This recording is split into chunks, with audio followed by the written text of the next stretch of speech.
Dah. Dua bawah. Jadi di sini akan saya lanjutkan mengenai manajemen hubungan sekolah masyarakat. Bagaimana hubungan sekolah dengan masyarakat? Apakah ada kendala sejauh ini, Bu? Sejauh ini tidak ada kendala karena kita kan ada paguyuban orang tua siswa. Setiap kelas itu dibentuk paguyuban di mana setiap paguyuban itu nantinya akan mengadakan pertemuan setiap 3 bulan sekali untuk membahas kesulitan-kesulitan di dalam kelas. Dan kita hubungan dengan masyarakat juga baik karena kita ada MOU dengan masjid sebelah itu, masjid apa ya, masjid itu kita setiap siang kita anak-anak kita bawa ke masjid itu untuk melaksanakan ibadah sholat zuhur berjamaah. Jadi semua siswa sini kecuali kelas 1 karena kelas 1 sudah pulang. Yang kelas 5 dan 6 itu sholat zuhur bersamaan dengan masyarakat. Terus nanti kelas 3 dan kelas 4 setelah yang kelas 6 tadi selesai sama bu guru agama, ikut sama bu guru kelasnya, ikut sholat di sana. Terus nanti kelas 3 dan 4 dengan pak guru agamanya, di yang jadi imam pak guru agamanya. Terus nanti yang terakhir adalah kelas 2. Kalau kelas 2 sini mengapa disendirikan, karena dia dituntut juga sholatnya sambil membaca. Jadi kan anak kalau kelas 2 itu belum tahu Kak, saat rukuk bacanya apa, saat sujud bacanya apa. Ini memang disendirikan. Ya, lanjut, Pak. Jadi itu udah bisa mulai. Ya betul.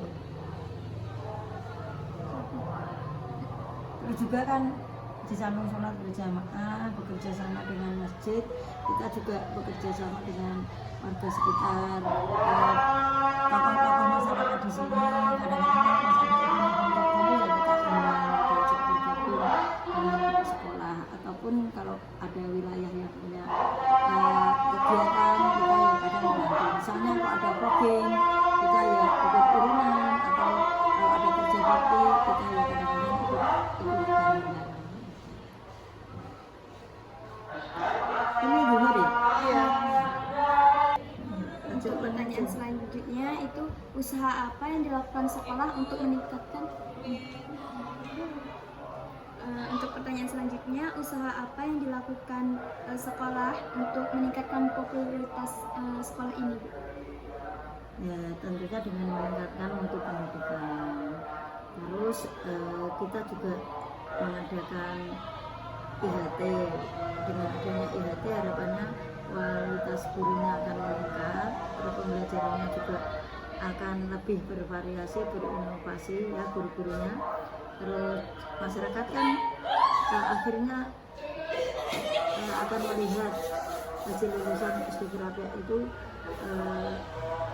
mempunyai ciri khas atau keunggulan tersendiri, itu yang menyebabkan nanti akan banyak pendaftar di awal tahun ajaran baru. Juga tentunya dengan membenahi sarana prasarana yang ada. Dengan sarana yang ada itu seperti Gapuro itu kan baru aja kemarin kan Gapuronya sudah mau ambruk. Itu kan harus dibangun Gapuro, dilengkapi kamar mandi, gedung-gedung yang kelas-kelas itu kan ada yang lampu penerangannya kurang, dipasangin kurang, ya dibuat kelasnya nyaman, terus anak-anak bisa belajar dengan tenang. Kalau mau ke kamar mandi ya bisa terpenuhi. Kalau kamar mandi di sini sebetulnya belum terpenuhi karena lahannya itu kan terbatas. Lahan terbatas, mau bangun lagi nih mau di mana ya sih itu Mbak, karena muridnya banyak tuh kan kamar mandinya ada banyak. Kalau laki-laki itu kan satu kamar mandi bisa sampai 40. Kemudian apakah manajemen berbasis sekolah diterapkan di sekolah ini, Bu? Iya Mbak, manajemen berbasis sekolah kan memang kewenangannya aku kan ada di sekolah kan diterapkan sejak itu kan sudah beberapa tahun yang lalu. Memang sekolah kita sudah menerapkan, meskipun saya di sini itu baru saja, saya kan baru setahun ini di sini, tapi melanjutkan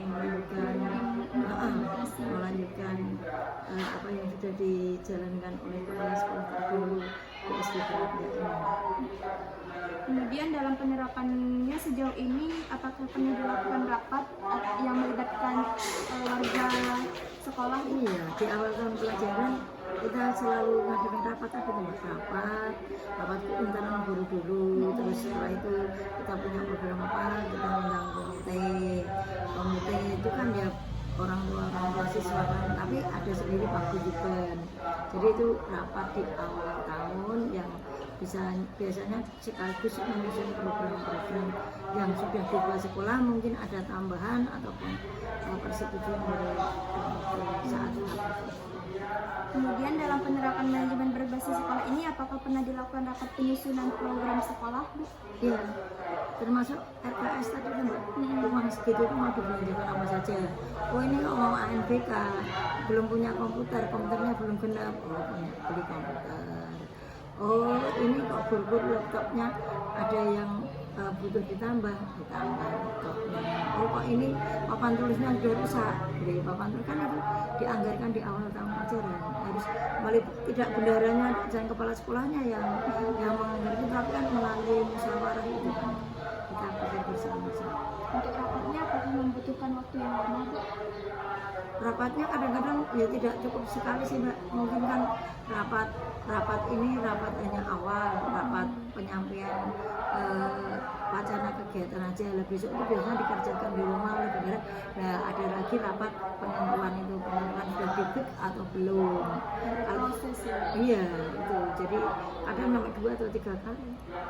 Apakah pernah dilakukan pengorganisasian dalam penerapan manajemen berbasis sekolah ini, Bu? Ya tadi organisasinya tuh sama barengan sama tim pengembang sekolah, organisasinya itu ya tetap ada yang bertanggung jawab, ada ketuanya, ada bendaharanya, ada wakilnya. Meskipun di dalam sekolah sendiri itu juga ada bendahara bos, tapi dalam satu kegiatan tetap ada yang menangani. Kemudian yang terakhir, untuk faktor pendukung dan penghambat dalam penerapan manajemen berbasis sekolah itu bagaimana, Bu? Penghambatnya itu ya kadang-kadang kalau gurunya sendiri tidak apa ya Mbak, di sini itu kan gurunya banyak yang sudah mau pensiun, kadang-kadang ya sering sakit-sakitan. Itu biasanya kan sudah diberi tanggung jawab, pas ada rapat tidak datang gitu kan, menyebabkan terkendala itu ya keputusan dari DPR itu kadang-kadang ya tertunda itu. Tapi kalau ini sudah pensiun dan mudah-mudahan tahun depan sudah tidak lah. Kalau kemarin saya pas pertama datang ke sini, yang pekan itu kan biasanya yang senior itu kan senior biasanya sekarang apalagi habis COVID itu kan ya awal itu rasa-rasa gitu biasanya gitu. Kalau rapat itu tidak kehadirannya itu biasanya kurang. Rapat itu yang bagus kan 80% datang itu kan bagus, tapi kalau yang 50-60% itu kan ya keputusan diambil itu kan hampir tidak valid. Baik, terima kasih Bu. Sekian pertanyaan dari kami akhiri. Wassalamualaikum warahmatullahi wabarakatuh. Waalaikumsalam warahmatullahi wabarakatuh.